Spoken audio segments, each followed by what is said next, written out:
Hello team, welcome to another ATP Geopolitics video with myself, Jonathan MS Pearce. Ukraine War News Update, first part thereof for the 28th of August 2024. 28th of August is my twins' birthday today, and this year we have bought them got them from the local shop, 2 cardboard boxes instead of 1, and 6 hours in the garden should do them on that, so that's good. If I feel a little bit jaded, if I'm speaking in a jaded manner, it's because I was up till 1:30 last night, around the corner at my mate's house with another friend, drinking and talking philosophy and politics. So, apologies. I will try and get through this. And if there are screaming children in the background, blame the twins and their friends. Right, okay. Onwards and upwards. We'll start with the Ukrainian general staff figures for the Russian losses for the day before. All usual caveats apply. You can find them in the description to the video below. 1,090 personnel loss is actually slightly lower than we've seen it for a few weeks, although it's still above 1,000, still incredibly high number. 5 tanks is below the daily average. 14 troop-carrying AFVs is equally below the daily average to about the same degree. And 27 artillery systems, though that is above the daily average, is the lowest number we have seen for some time. So significant downtick in all of those categories, probably suggesting that things are slowing down a little bit in Kursk. Although those stats probably, the personnel are relevant to Kursk, but I don't think in Kursk, and we'll see this in a second, the Russians are losing all that much stuff in Kursk because they're on the defensive. But this might indicate that they are pulling troops and equipment from other places on the front line, and so those places are now somewhat quieter. I don't know that Pokrovsk has slowed down at all. It's still really hairy there for the Ukrainians. It's very challenging in that direction, but I think you might see a reflection here of a changing of dynamics across the front line due to Kursk. 1 multiple launch rocket system, 1 anti-aircraft warfare system. We'll see what that is. 1 aircraft, we've got that on video evidence now. That was in the Donetsk region. That's been shot down. 2 aircraft, I think, were they Su-24s, Su-25s? Anyway, 2 aircraft were flying fairly low. 1 was taken out with the manpads. 41 vehicles and fuel tanks and 6 pieces of special equipment. So always a problematic day for the Russians. There's never a quiet day where they're not losing anything really. This is still going to hurt them, the plane particularly, but yeah, definitely a downtick as far as I can work out. Now, when we look at Andrew Perpetual's loss list, this was out earlier yesterday. We can see that it's about parity, which is not what the Ukrainians would want, but it's kind of what you're going to expect now that they are on the attack majorly in Kursk. They have a command and control vehicle, which I showed yesterday in the video, an M577. Then some surveillance and comms equipment. We have 2 radars here, P-18 and an AN-TPQ-36. Those are hit with Lancets, although the P-18 doesn't appear to have been hit by the Lancet, but it's still registered here as damaged by Andrew, and the Lancet hits the ground near the other radar, so it might be minimal damage, fingers crossed with those, because those are high value targets for sure. A lot of boats on today's list, so 6 boats, 3 of them destroyed, 3 of them damaged. That's obviously a montage dropping there that covers most of those. And then we're onto tanks, all of them T-64s, T-64 BVs, so 5 tanks there, 3 of them destroyed, 2 damaged. Infantry fighting vehicles, you've got a KTO Rosomak, one of the first we've seen destroyed from the Polish, infantry fighting vehicle there. And then the rest are BMPs, BMP 1s and 2s. APCs, we've got a usual mix here, the Senators featuring, a couple of those, 1 damaged, 1 abandoned, and some BTRs, MTLBs and whatnot. And the rest civilian vehicles and trucks, and MRAP destroyed in there too. So is that a bad day at the office for the Ukrainians in combat asset losses? Fairly standard, although 5 tanks is fairly high on that list. The radars, if they're not damaged, then that's good. If they are damaged and reparable, that's okay, but that could be a bit of a worry. And the command and control, slightly challenging there. Now, for the Russians, let's have a look at them. Not too much in terms of surveillance and comms. Artillery, there's a BM-21 multiple launch rocket system, a Grad MLRS damaged. Usual range of artillery in there. Couple of tanks only, T-72 and an unknown tank, both abandoned. Some infantry fighting vehicles, all almost all abandoned or destroyed. Just one damage there, but not too many. Only 5. A couple of APCs destroyed, and some trucks, ATVs, and civilian vehicles. So I'd say that's slightly worse day for the Ukrainians, losing a couple more combat assets than the Russians. And the value for the Russian stuff isn't crazy. However, then when you look at what's happened in the last 24 hours, we see that Su-25, that's it, in the Kramatorsk direction, taken out by manpads. You can see it down there. It's that one at the bottom, hit by manpads and then goes down. I don't know that the crew would have survived that at all. I don't think the pilots ejecting from that. So that is going to be a big loss for the Russians in terms of both airframe and pilot. General Sursky says that 600 Russian POWs have been captured in the Kursk zone. So he made a couple of announcements concerning what has been achieved there yesterday. This is a smaller number than what's floated around in previous weeks. So remember, we've heard ranges from 200 to 2,000. We've seen the bare minimum done by, it's not BBC Russia, was it the Washington Post that done an open source, visually confirmed analysis of those that have been captured. I mean, it's 247 was the absolute bare minimum. So 600 sounds about right, but certainly less than I was thinking. This is a smaller number than what's floated around in previous weeks, but still very substantial, as it's potentially 600 free Ukrainians. In normal circumstances, taking Russian POWs is a relatively rare occurrence. They often prefer to shoot themselves. This is true due to the disinformation they have been given concerning being captured is a fate worse than death, and you get tortured and it's horrific. So they are advised by their superiors to actually take their own lives rather than be captured. The Kursk offensive has seen a confirmed loss of equipment that has added up to now 87 for the Ukrainians and 59 for the Russians. Actually, it isn't that different. When you look at Pokrovsk region, and this is the same guy, so the same open source here, Nalcio, in the Pokrovsk region, it's something like 5-1 Russian to Ukrainian losses, around 1,300 Russian losses, and a fifth of that in the Ukrainian losses.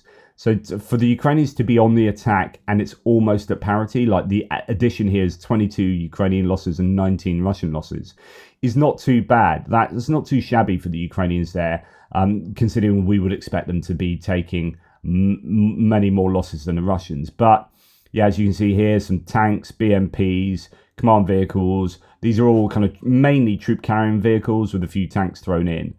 For the Russians, they have lost a whole load of stuff, including sort of engineering, pontoon bridge vehicles, and BMPs, tanks, trucks, etc., etc. So you can go and find Nalcio on Twitter and look at the original doc that can give you more enlightenment in terms of the exact figures of lost vehicles for both sides. Then what has been lost in the last 24 hours that might be significant. Here we have a Sapphire electronic warfare system that looks rather like a sort of Scooby-Doo van with large aerials coming out. So this, I don't know the value of this. I've not really heard of the Sapphire electronic warfare system before, but nonetheless, that has been taken out by drones in the Kursk region. So there you go, with aerials on top, and then hit there, bang. So that's not going to be in a very good state. We've also seen another R330 ZH Jitel jamming system, an automated jamming system. Now, these are, I said, I can't remember the price of these, the value of these. Was it about 200 million? I'd read somewhere. Someone said, no, they're 10 to 15 million in the threads. And actually, there are articles that say both. So some say it's between 10 to 15 million, and then other articles like this one say it is worth 200 to 250 million dollars. I don't know. And in fact, when you ask the internet, so in this case Copilot, so that's the AI aspect of Microsoft here, they say that it's ranges from between 10 and 250 million. They don't know. There's no exactitude. It doesn't say on a Wikipedia page. It doesn't, so it's going to be of great value. I mean, 10 to 15 million dollars, which is the low end of the range, is a very valuable piece of kit. To 200 million to 250 million dollars is an insanely valuable piece of kit. So either way, taking out another R330ZH is good for the Ukrainians. Then there was news that Russia killed a whole family in Izmailivka in Pokrovsk district of Donetsk region. So that's where the Russians are attacking. Apparently somewhere one village in the general area was hit. Well, a house was hit with a guided glide bomb. 45 and 53-year-old parents with their son and daughter, 17 and 24 years old. They were all killed when the aerial bomb hit their home. As Anton Gerashenko says, Russia must pay for all their crimes. This either is a wayward bomb or it's an indiscriminate bomb or they're targeting civilians. None of that is good enough as far as I'm concerned. And this is what liberation looks like for Russia, isn't it? So Russia has moved apparently 90% of its military planes beyond ATACMS range, according to US officials, says the Kiev Independent, quoting from the Wall Street Journal. Russia has responded to Ukraine's acquisition of ATACMS by moving most of its aircraft beyond missiles range. So that is what we expected, and that was the absolute travesty of not allowing the Ukrainians to hit those air bases as soon as they got those ATACMS. Should have been done straight away. Because otherwise the Russians adapt, and they have adapted, and they've moved those planes. Now the only hope is that the Ukrainians can make their own indigenously, make their own ordnance to be able to fire further afield at much greater range to hit those aircraft as they sit in bases further back. But I guess the silver lining to that is the behavior of the Russian VKS. Their air force will already have changed. Already the missions they'll be running, those sorties, will be less efficient. Fuel will be hard to come by, and actually that's something we're going to talk about in a second. It appears that the hits on depots, and there were more hits last night, may be having a tangible effect on air flights on flights inside Russia. But anyway, so hopefully those strikes have made a difference and the VKS are flying less efficiently. No reports that partisans conducted a series of sabotage operations on a new railway line in southern Ukraine. So that's the one, to just remind you, that's this new one that goes. So this is the Sea of Azov. You've got Crimea just to the left here. This is Azov coming up past Berdyansk there, Mariupol here, you've got Taganrog there, and you've got Rostov-on-Don there. You've got Azov, the town there. And this is the railway route, the new one that is going to supply the southern regions of Ukraine from Russia, because it's too difficult to get stuff over the Kerch Strait, across the Crimean Bridge, into Crimea, and up through Crimea and into Zaporizhia, Kherson and Zaporizhia. That's not particularly doable at the moment, so they've been frantically trying to build this railway, this new railway along the southern coast there, and partisans, as you would expect or hope, have been committing to some sabotage operations on that railway line connecting Rostov-on-Don to Mariupol via Berdyansk. Well, actually, that's slightly wrong. Connecting Rostov-on-Don to Berdyansk via Mariupol. The resistance group Atesh notes that the railway line would become the most effective route for transporting military equipment and ammunition to the southern front if the Crimean Bridge were destroyed. Well, actually, you've had the three railway ferries blown up or taken out, and I don't mean for dinner. 3 of those taken out, and they have meant that really the only realistic way of moving things by rail is via this railway line. Okay, on to distance strikes. We're going to start with the Russian ones, as we always do. I can't see any evidence that the Russians threw any missiles or drones into Ukraine last night, other than a couple of random ballistic missiles. And we'll talk about that in a second. So this tells you something. So I said 2 nights ago, when you had the massive wave of drones and missiles, I said, right, what's going to be important is watch tomorrow night, or in the morning. It's like, watch tonight to see whether Russia have the capability, the capacity to fire the same kind of wave on a consecutive night. And if they are able to do that, that means that they're in a much better position for ordnance than I was thinking. And if they can't do that on a consecutive night, then it means they're a bit screwed in terms of missiles, because they're being, remember, and I'm sorry to repeat myself, but remember that those massive strikes from 2 days ago are in a context of having had to stockpile over really much longer than usual. Okay, so what we have here is, look at this. So the last attack was July, and that was so that was 10th of July. So you've got effectively 6 weeks, almost 2 months of hardly any, and then a massive attack. What that means is they were having to stockpile in order to do that. And that's not very clever of me. I seem to be completely unable to use my mouse to. Oh, there we go. Yeah. So they so they had to stockpile over that time period, which means they are unable to send waves like that on a consistent basis. They have to wait some time to do that, which means that it's not like it was earlier on in the war, where they were sending more missiles in each wave, and more waves. The waves are more frequent and they're of a higher number. Here, fewer waves, smaller numbers. They are struggling to build these. So what happened the next night? We went from 120 something missiles to 10 missiles. We did still see 80 odd drones the next night, and that I thought was significant. I was like, oh, that's a few more drones than I was expecting. But I think they pretty much used up their drones there. So I think, I think the Russians are not able to procure or produce as many missiles as they need.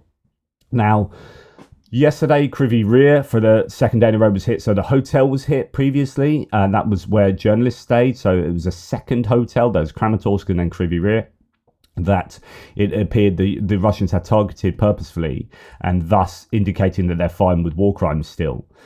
Anyway, today is a day of mourning in Kryvyi Rih, says Tim White, but this hasn't stopped Russia from bombing the city again. It looks like an Iskander-M ballistic missile this morning was fired from occupied Crimea. No further details yet, except smoke rising from where the missile hit. So we could expect some more problems coming from Kryvyi Rih there.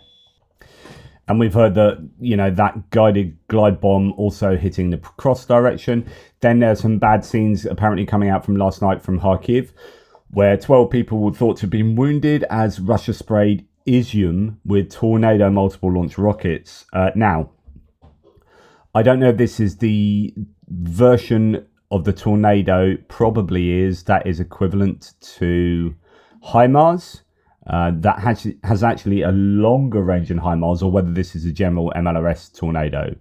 We haven't seen much of is it the Tornado U? No, Tornado G, I think, that the Russians have this HIMARS equivalent, possibly because they don't have the capability to produce the ordnance for it at a sufficient enough rate, but they technically have scare quotes a better version of HIMARS than the Ukrainians. But it only means anything if you actually use it and use it effectively.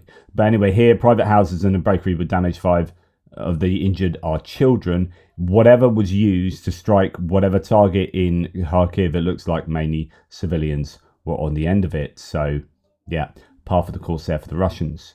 Now we go on to what happened last night for the Ukrainians, and there's just a stark difference of what the Ukrainians hit. Okay, the massive wave attacks were significant, and Russia is going for critical infrastructure in a very explicit attempt to not just degrade Ukraine's ability to function, but just to stop it from functioning. So they are doing that. They aren't just throwing lead into houses, but they are also doing the throwing lead into houses thing. Whereas Ukraine is consistently, yes, they have scarce resources, so they need to use them more efficiently and effectively. There's no point them throwing a missile into an apartment block when they have very few missiles. So they are targeting these, particularly at the moment, oil depots very, very well. And last night, 2 more massive strikes. Well, I think they're going to end up being massive on oil depots. So authorities in Rostov, remember we've had 10 days of another massive oil depot burning in Rostov Oblast. Now another one has been struck there. Authorities in Rostov are, of course, saying everything was shot down. Morozovsk may have been attacked again, so that's an airbase may have been attacked, don't know. Pro-Russia channels say this is just a grass fire started with debris. So that was what Tim White was saying last night. Now today, in fact, I've just remembered. Oh, I'll come to this in a second. So here we go, says Tim White. Lots and lots of imagery coming out now of this strike in Rostov. Videos emerging of a drone attack on an oil depot in Kamensk in Russia's Rostov Oblast. Very big fires burning there. Indeed, that's it a little bit closer there on Max 24's feed. I don't know how many reservoirs are burning there. It looks like a good number of them.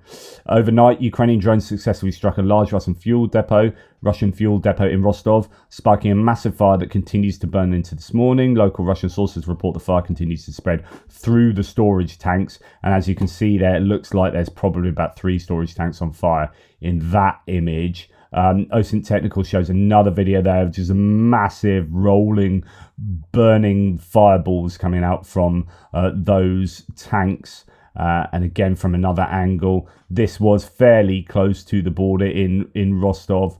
So it's not a hugely challenging strike for the Ukrainians, although it does have to pass over.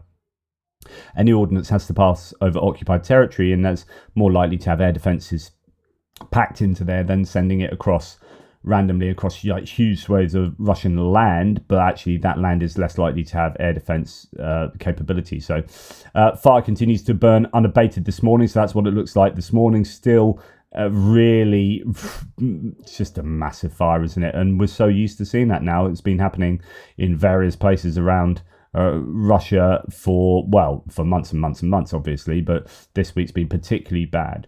Then this is actually no reports talking about the burning Atlas oil depot in Kamensky district of Rostov region, burning intensely. So all of that imagery coming out, some phenomenal footage, filmed from people's cars and whatnot, both at night and in the morning. At least 3 tanks are on fire, he says there. But as we talked about yesterday, even when you have burning tanks and other ones that look completely untouched, those untouched ones will have metallurgical issues with thermal damage to them from being in close proximity to that incredibly intense fire.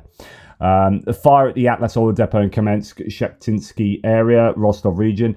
Russia is still raging. Russian regime authorities have requested all available fire trains to this area. Meanwhile, burning Russian oil depots are the new attraction for tourists, says Tendar. Then there was another one, and 3 explosions took place in this other one in Kirov. And what's significant about this is it's quite a long way away from Ukraine. This is about 1,100 odd kilometers away. Ukrainian forces launched a drone attack on Russia's Kirov region for the first time, targeting the Zenit plant in Kotelnich, according to Russian sources. The first Ukrainian kamikaze drone struck an empty oil tank around 10 a.m., causing an explosion and fire. 40 minutes later, a second drone hit another tank, also detonating. There were no casualties, no footage currently, he says, and then reported that there was a third explosion. And then, 1,150 kilometers away from the border. So this is a really long distance attack. These drones are capable of flying a good distance. A drone attacked the oil depot in the city of Kotelnich, Kirov region, according to the regional governor. Roughly 1,150 kilometers from the border. So there you go. Local sources report 4 Ukrainian drones hit the depot, and there's imagery of video of these drones flying in the air. It's in the morning when they strike, often when they're such long distance, so they fly overnight, but they're not the fastest drones, right? So they're flying at the speed of a light aircraft, or maybe even a little bit slower. And as a result, it takes all night for them to get to their destination, if their destination is 1,100 kilometers. So by the time they hit, they're in the daytime, and that, of course, makes them vulnerable to being struck by small arms fire more easily in the morning. But it depends whether you have those capabilities sitting around every oil depot around Russia. So here you see there's more footage of these drones flying into the depot and going bang. So this is yet another oil depot being struck, smoke rising over Kirov after the attack, etc., etc. Russian sources claim 2 reservoirs are currently burning, and the drones that attacked it were launched from the border region of Sumy. So there you go, as we've seen. Now, when we try and piece some of this information together to try and build up a picture, it could paint a challenging picture for Russia. So next are reports that pilots of the Russian airline Pobeda are afraid to fly because of a new strict fuel economy. This became known to the Russian media thanks to the pilot who filed a complaint with the police. According to him, the management of the company requires the planes to fly with only a minimum level of fuel in the airplane. So usually you fly an airplane with enough fuel to allow you to circle, fly to an alternate airfield if you can't land there, or you have some issue and you've got to divert. You need enough fuel to be safe. Now this Russian airline is saying, no, you have to fly. Well, such restrictions do not imply the need to avoid thunderstorms and fly the best route, because of which airplanes run the risk of not reaching their destination. So the English is a bit rubbish there. So in other words, they will struggle to avoid thunderstorms and by flying the safest route, and they have to just chance it because they don't have enough fuel to do these longer flight paths. The main fear is not being able to land before the fuel runs out. Planes now land with 30 minutes to spare. In the event of a drone attack or the announcement of the carpet plan, so that's where they shut airports down in the event of drone attacks, then they won't be able to make it, arguably, to an alternate airfield. So, they may simply be not enough fuel for a second round, let alone landing at an alternate airfield. Is this connected to those oil depots going, like kerosene reservoirs going up in flames in Rostov over the last 10 days?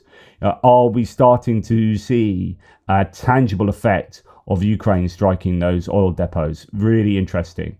And I hope so. That's the reason you do it, to affect the population, to make them sit up and go, hang on, this war's not a great idea. I'm unable to do X and Y. And it's the fault of Putin for entertaining this narcissistic, megalomaniacal intention of expanding his empire.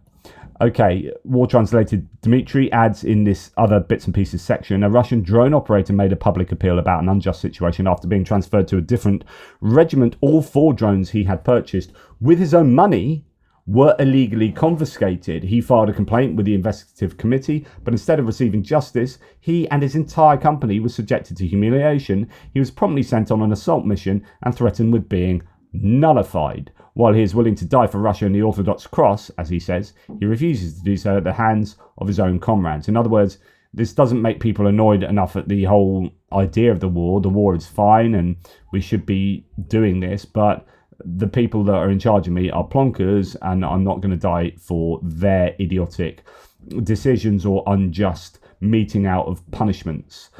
Tea break. Thank you. Okay, so moving on, Russian volunteer Kashavarova believes that if 75% of the sleeping Russian population does not wake up, Russia will be swept away. This kind of goes to the idea of that population and what their opinions are, and whether they are going to wake up to what's going on in the war and commit themselves to the war, or wake up to what's going on in the war and maybe think it's a completely crazy idea and start a Russian revolution. That would be nice.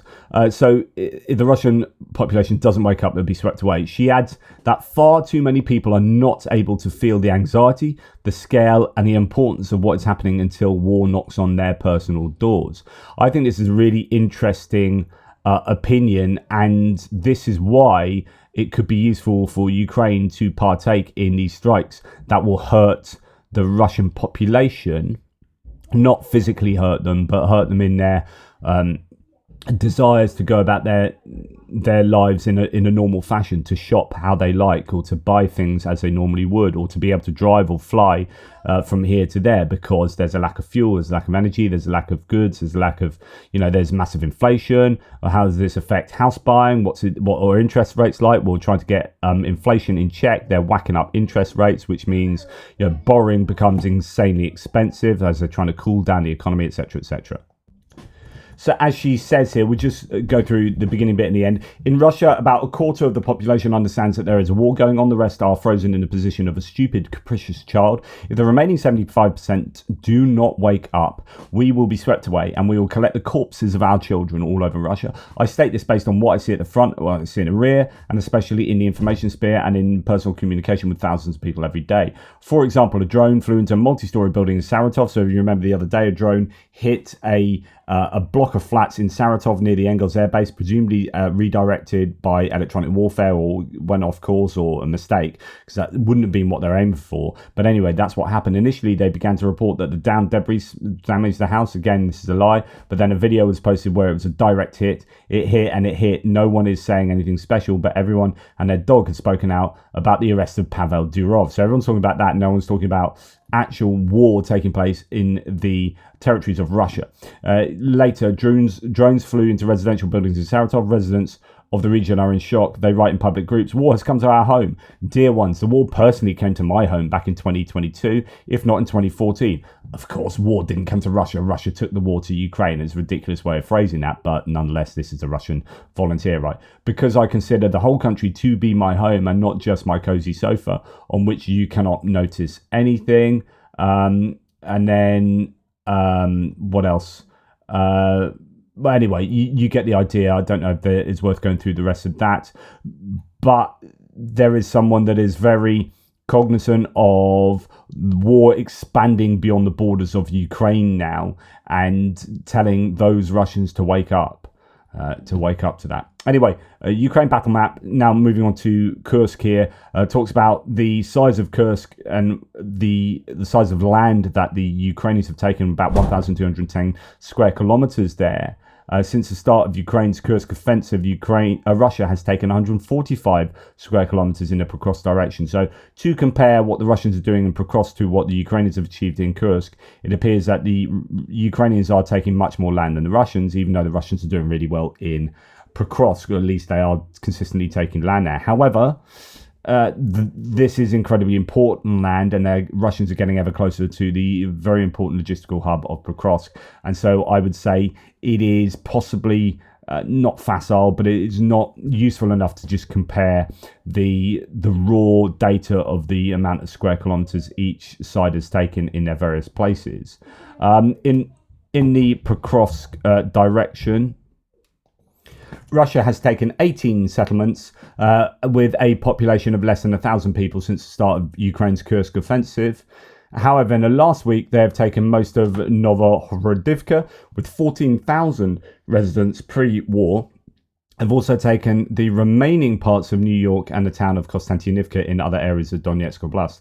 So this is, that is quite worrying. The Russians have taken some significant places rather than just small villages, or in the last 3 or 4 days. In Kursk, well, the last few weeks, few months really, if you're talking about New York and Toretsk. In Kursk, Ukraine has taken up to 100 small settlements and 1,210 square kilometers of land. The one key logistical railway hub of Sudzha supplied parts of Kursk and Belgorod Oblast.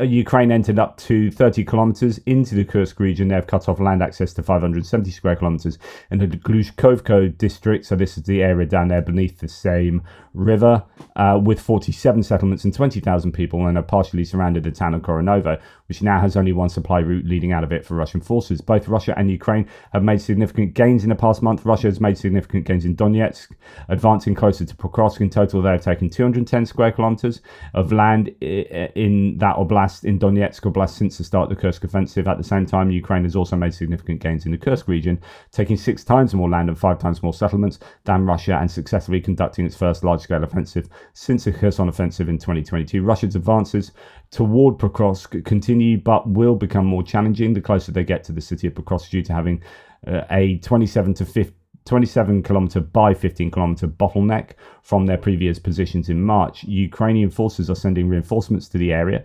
So this is what we're hearing now, that they are strengthening the areas finally there, while Russians gradually advance over 4 months in Donetsk. The advancements at the moment are not good news for Ukraine, but they are also not a collapse of the front, and there is a potential for counterattacks if Russians do not expand their flanks, specifically connecting troops from New York and Toretsk with troops north of Ocheretny. So if where they're doing well further up to the that's the wrong picture, but I was going to say, unfortunately I have to go to so up here, where they're doing well up here, they could, connect this all, and it all becomes more challenging. But if they don't connect it, what they're saying is there could be a counterattack to try and cut off. I mean, I think the salient's probably a little bit too big for that, but nonetheless, you get the point.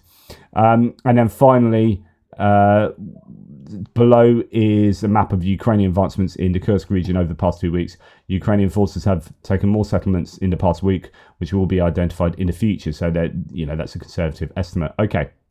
Now, Zelensky has admitted quite a number of things about Kursk, how it's a political, diplomatic, military operation, not just a military operation. He said there are goals in the Kursk region, but that he can't talk about them. But he is saying that there are successes and etc. etc. So Sersky has said that 30,000 troops have been redeployed from the Russian front lines to Kursk, and that is significant, and that will lead to very few further advance for the Ukrainians there if the Russians are going to properly man those front lines. It's going to be far more challenging for Ukraine, but Ukraine will have known that. That's kind of what they want. They want the Russians to come up to Kursk so that they don't attack in other places. Well, here we've heard that the Kursk operation stopped the occupation of Kharkiv region.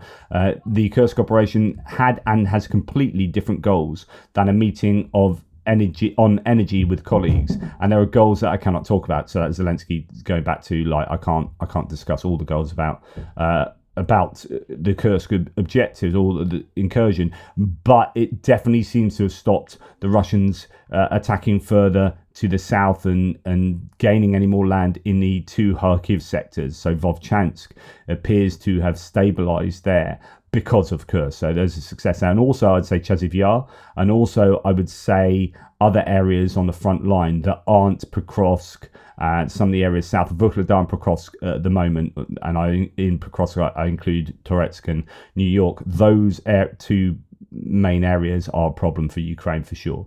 Now, Russia has reduced its activity in southern Ukraine, transferring some of its forces to the Kursk region, says Sersky again here. He said we control 100 settlements there in Kursk. So that is from the Zaporizhia front line, and that's a fairly sensible thing for the Russians to do. It was not a particularly important front line for them to make advances in. Robotina and Uruzhaina and places like that, I don't think it's massively operationally significant. So that makes sense that they've moved troops in there. I'd say also Kherson and Crimea, which they have supposedly as well moved troops from.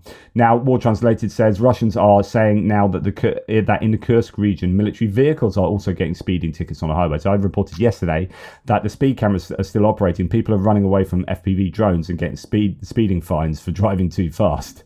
And they're like, are you serious? And they're removing their number or covering up their number plates and then getting fined for doing that. It's like, we're in a war zone here. So one unfortunate guy ended up in jail for 15 days for covering his registration plate to avoid the penalty. So military vehicles are getting speeding fines. It just seems incredible. Anyway, Zelensky refused to comment on the situation at the Kyiv hydroelectric power plant after the other day's massive Russian missile attack and drone attack. I don't really like energy PR, he said. I don't really support it when the enemy knows what damage he has caused. Let the information about the state of our energy facilities and what we are doing there now be kept quiet. And this is absolutely right. There is a time for transparency, and there is a time to not give the Russians the ability to do a victory lap because they know they've absolutely hammered your energy infrastructure. So it could well be that the Ukrainians are in an awful lot of trouble there with that hydroelectric power plant, or not. Keep them guessing. And if they don't know, they might try and send missiles again, which use up their missiles. And there might be reasons why the Ukrainians want the Russians to think either way. Either they have done a lot of damage or they haven't done a lot of damage. There'll be some kind of agenda for the Ukrainians in trying to control that information. Right. I talked the other day about how this image was amazing, probably too good to be true, and it could well be CGI, just for the sake of accuracy. So this says stability there. It's supposedly a billboard in somewhere like Protolarsk or whatever it is, the oil depot in Rostov, on fire behind, and this billboard with Putin that says stability. I said it's an amazing picture, but it's probably too good to be true. It turns out it is. It was created by someone. Sorry, my phone's going off. Anyway, to finish off that idea, in the interest of accuracy, that was indeed generated by the Telegram handle Kherson Designer. So anyway, it's a cool idea though. I love it anyway, irrespective of whether that was real or not. I think it's really cool. That's a sort of meme that should be sent directly into Putin's email inbox, but yeah. Okay, Ukraine's energy infrastructure suffered less damage from the last Russian mass attack due to, says Denis Mihal, the Prime Minister, due to protection systems implemented on power substations. So this is good news that the Ukrainians are getting together and say, right, how can we proactively work to mitigate such large-scale strikes that are going to continue? Russia aren't going to stop doing that. So what do we do to either stop them sending the missiles, to shoot down the missiles when they come, or to mitigate against damage that's done if damage is actually done, so that there aren't these domino effects down the distribution system. So that's really good news that that's the case. Now, another bit of news here, that an elderly woman's killer has been released for the second time to fight in Ukraine. Okay, so a Russian murderer was released from prison to fight in a war in Ukraine, only to then kill an elderly woman. He's been released, though, for a second time to return to the front. So we've heard about these convicts who have been recruited from prisons, murderers who are in prison for murdering. They go and do 6 months of a Wagner on the front lines, as they did in Bakhmut in the last year and a half. And then after doing their 6 month stint, although they change the rules now, they go back, get their pardon, and then some of these people end up committing the same crimes again, so murdering again. And this guy has been in prison for murder, been released to fight, then he's fulfilled his contract, gone back as a free man and killed someone else, gone back to prison for killing someone else, and then been released again to go and fight. If that's not a sign of desperation for the Russians, I don't know what is.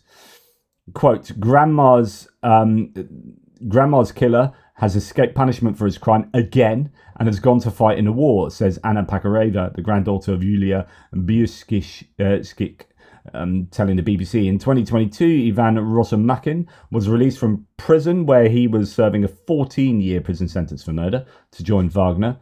He was later allowed to return home to the district of Vyatskia Polyani in Russia's Kirov region. There, he attacked and killed 85-year-old Yulia in her own house. In April this year, the 29-year-old Rosomakin was found guilty of her rape and murder and sentenced to 22 years in high-security prison, later increased to 23 years. But Anna says the prison governor has now notified the family, that he was released on the 19th of August, just 1 week after the start of his sentence. Absolutely incredible. So where Ukraine are doing this sort of recruiting from convicts in prison, they are doing it appears, in a much better way. They're having stricter thresholds for releasing them, etc., etc. That is just, that's bad news, isn't it? And finally, the Ukrainians have called apparently for an emergency meeting, which is happening today, for a NATO Ukraine Council meeting. So Stoltenberg has called that. It's obviously going to be a remote meeting. I don't know what they're going to be discussing. Is it in light of, I presume it's in light of those two, or particularly that one massive wave of missiles and drones and the damage it's done, and what can allies do to either allow Ukraine to strike into Russia or allow them to get an expedition of, expediting those air defense units that had been previously promised. Remember the NATO summit where you had Biden and Stoltenberg talking about 5 systems getting sent to Ukraine, of course. Is that 5 systems getting sent within the next year? Well, they need those things now. So I'm sure there's lots to discuss. Anyway, that's enough from me. Thank you for watching. Please like, subscribe, and share. Take care and speak soon. Toodle pips.